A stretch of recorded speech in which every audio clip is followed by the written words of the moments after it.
Hai, hello, Assalamualaikum. Hari ni akhirnya aku berjaya menonton filem Magic Rompak dekat GSC Aman Central. Alhamdulillah.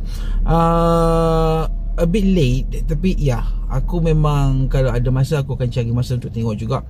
Dan Magic Rompak adalah movie yang aku cuba curi masa untuk layan, dan aku akhirnya berjaya juga layan walaupun a bit late. Aku dah dengar banyak review-review daripada orang lain, tetapi aku rasa aku perlu percaya dengan diri sendiri. Okay, dan ini ialah review aku selepas aku menonton sendiri filem Magic Rompak. Tapi sebelum kita bercakap lanjutlah pasal filem Magic Rompak ni, kita intro.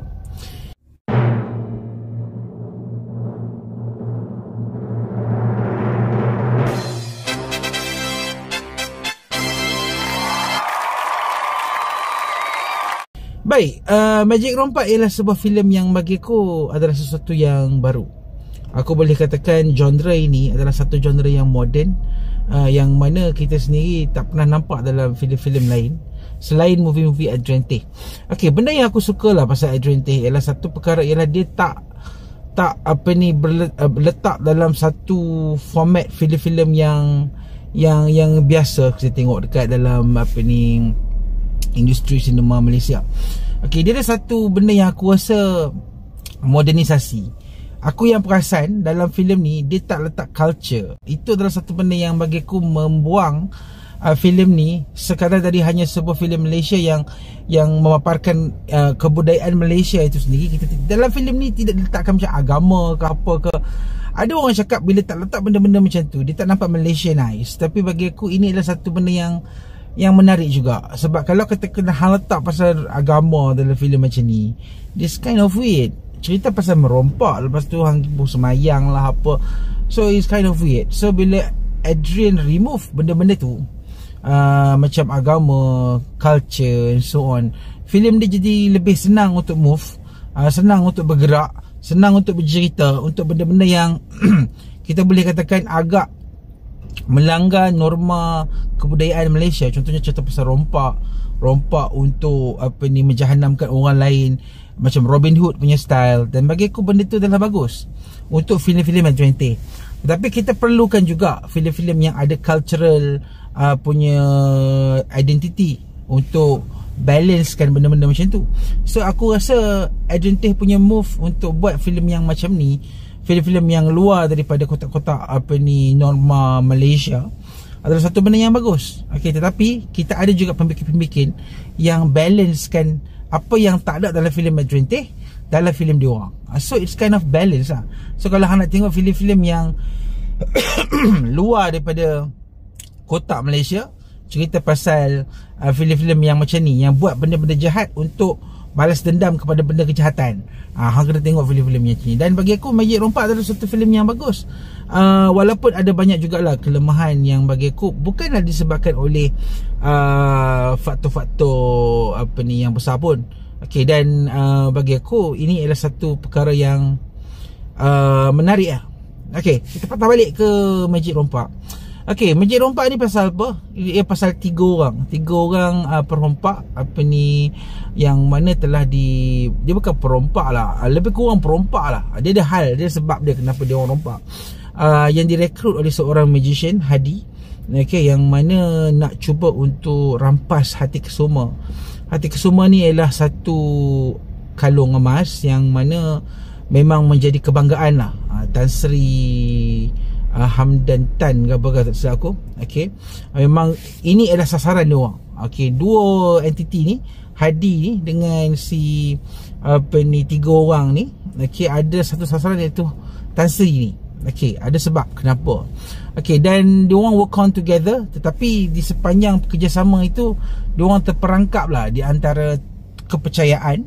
Sebab magician, kita tahu kan, magician ni memang pandai dengan tipu helah, pandai dengan tipu daya. Kadang-kadang kita sendiri tak percaya adakah apa kita tengok itu benar atau tak.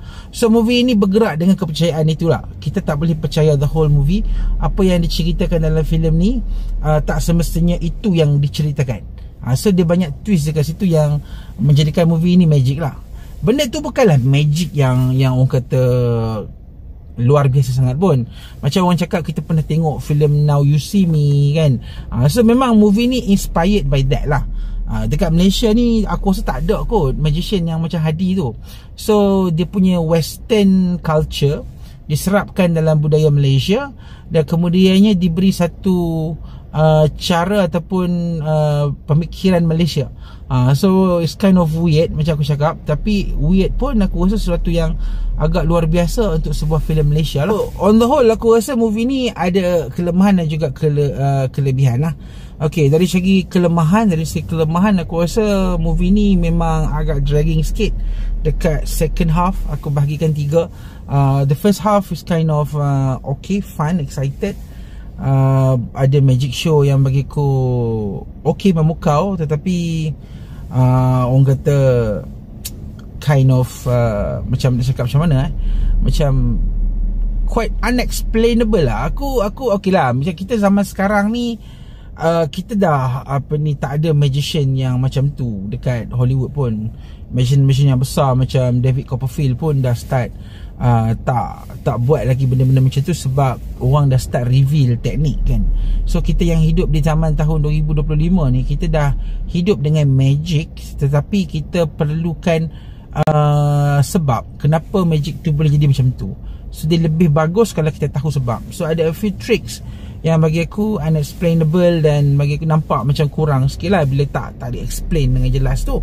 But it's kind of fun lah. Okay, unique. Sebab dalam Malaysia magic rompak ialah yang pertama seumpamanya aku rasa yang buat filem style sebegini. Lantaklah dengan orang kata tiru ke apa ke, but yeah, to be the first, okay lah, daripada jadi yang terbaik kan. So itu tak okay, tak ada masalah. Tapi bila sampai dekat second half ni ialah bahagian di mana diorang start planning untuk rompak Hati Kusuma tu.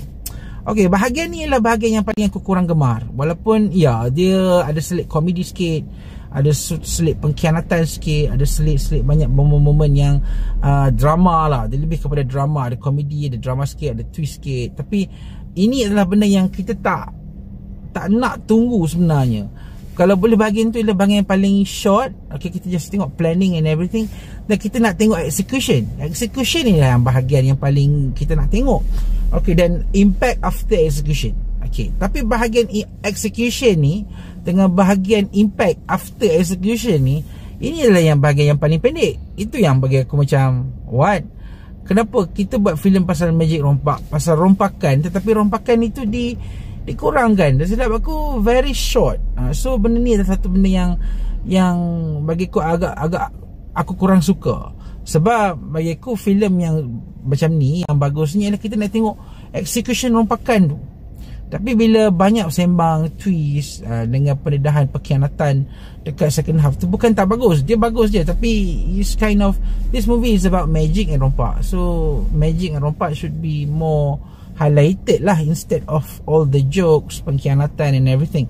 Tetapi bila keseluruhan movie ni, aku rasa dia taklah begitu tak bagus. Ini adalah satu movie yang bagi aku cakap macam it's kind of satu percubaan lah, nak tengok Malaysia mau ke tak layan movie-movie yang macam ni. Dan bagi aku rasa movie ni not bad. Dia taklah perfect, tetapi not bad. Dia macam ada percubaan untuk buat macam-macam Hollywood style. Ada scene-scene yang mimic macam Avengers. Aku rasa itu memang sengaja kot. Memang diorang buat sengaja pun. Even the soundtrack pun dia buat macam Avengers. Dan bagi aku memang orang kata Adrian Teh punya macam king of copy paste and everything. Tapi bagi aku, they are not copy pasting the story, they just copy pasting the template. Dan itu yang menyebabkan magic rompak jadi nampak international, nampak kelas, nampak gah. Sebab all the shot dalam filem ni memang kelas gila lah. Nampak gempak, nampak very high class, dan lari daripada kebiasaan filem-filem Malaysia. Itu adalah satu benda yang bagi aku bagus. CGI pun bagi aku penggunaan dia sangat minimal lah. Adalah few tricks yang menggunakan CGI yang bagi aku agak bagus. Dia tak begitu gah, tetapi impact penggunaan CGI dalam filem ni is very powerful terhadap penceritaan lah. Itu aku suka macam tu. Dan lakonan 3 orang tu memang padu gila lah. Zul Arifin, okay, Amelia Anderson apa semua tu memang bagi aku antara lakonan-lakonan yang padu lah. Dan of course lah, bercakap pasal dialog, okay, filem ni memang dialog dia macam aku tengok teater. Dia macam, dia tak macam kau bercakap harian. Tapi ada yang tak suka, tapi bagi aku suka macam ni sebab dia lebih teratur, lebih terancang, dan bukannya macam bercakap-bercakap biasa-biasa macam kau tengok filem-filem ataupun drama TV3. Itu adalah satu benda yang bagi aku agak bagus, sebab kalau orang luar tengok pun dia orang bukan faham pun, tapi bila the dialogue is translated into subtitle, so the feeling is much better. So aku tak ada masalah dengan dialog. So the dialogue is okay apa semua, cuma ada kadang-kadang dia macam mungkin intonation untuk deliver dialog tu berbeza dengan apa yang sepatutnya dialog tu nak kasih. So dia jadi macam weird sikit. Itu je lah, sekali-sekala akan berlaku benda tu. Dia macam mungkin intonation dia lain dalam apa yang cuba nak di rehearsalkan, nak diberikan tu, tapi bila dialog tu di deliver dengan cara yang salah, dia akan bagi meaning yang different. Itu je lah. Tapi a few dialogues yang tak menghancurkan keseluruhan movie pun. So the whole movie is kind of fun to watch. Cuma bahagian planning tu is a bit dragging. Cuma lakonan Zul Arifin dengan apa ni semua tu memang padu gila. Memang aku boleh kata Shahnaz Ahmad pun padu. Aku tak expect lakonan dia mantap sebegini. Cuma ending dia tu macam a bit tiny, less impact lah bagi aku. Less impact untuk menggabungkan 4 orang tu. Itu yang aku macam a bit kecewa lah. Sebab ending filem ni should be gempak gila. Aku tak tahu sama ada apa yang cuba dibuat, atau mungkin ke depan nanti akan ada movie yang bring back dan all the cast yang jahat ke yang baik ke semua. Tapi impact untuk ending filem ni memang sangat-sangat less. Itu masalah yang aku kurang suka juga. Impact untuk ending, dia nak tiru impact ending macam yalah Now You See Me, Fast and Furious kan, ending dia kan explain apa yang berlaku, apa semua, macam mana boleh jadi macam tu. Tapi the impact of the ending is very minimal. Kita dah macam masa nak habis dah kan, macam the fight kat atas bumbung tu kan macam kecil gila. Aku perlukan something yang more impactful daripada fighting kat atas bumbung yang begitu less impactful. Tidak ada apa-apa impact kepada watak-watak, yang bagi aku merosakkan penghujung cerita lah. Tapi yalah, aku boleh katakan as the first movie aku setuju, aku enjoy this movie. Cuma aku harap in the future mungkin ada movie yang menggunakan tema yang sama, yang akan bagi lebih dan repair a few things yang Magic Rompak tak mampu buat kan. Aku bukannya tak suka genre ni, aku okey je, bagus, sebab kita asyik berada di satu pemikiran di mana kita nak jadi original. Tapi bagi aku original tak wujud pun dalam filem-filem ni, sebab originality tu dah banyak dah orang buat kan. Dan bagi aku, instead of being original, kita jadi being the first of copying that pun dah okey dah kan. Dan kadang-kadang kopi-kopi tu lama-lama, bila kopi dia akan jadi original lah kan. Dia akan jadi ori dengan sendirinya. Dan aku respect dan aku bagi filem Magic Rompak ni 4 bintang. Okey, 4 bintang. Dan aku rasa itu sahajalah review ringkas aku berkenaan dengan filem Magic Rompak. Kita jumpa lagi di video akan datang. Terima kasih. Assalamualaikum.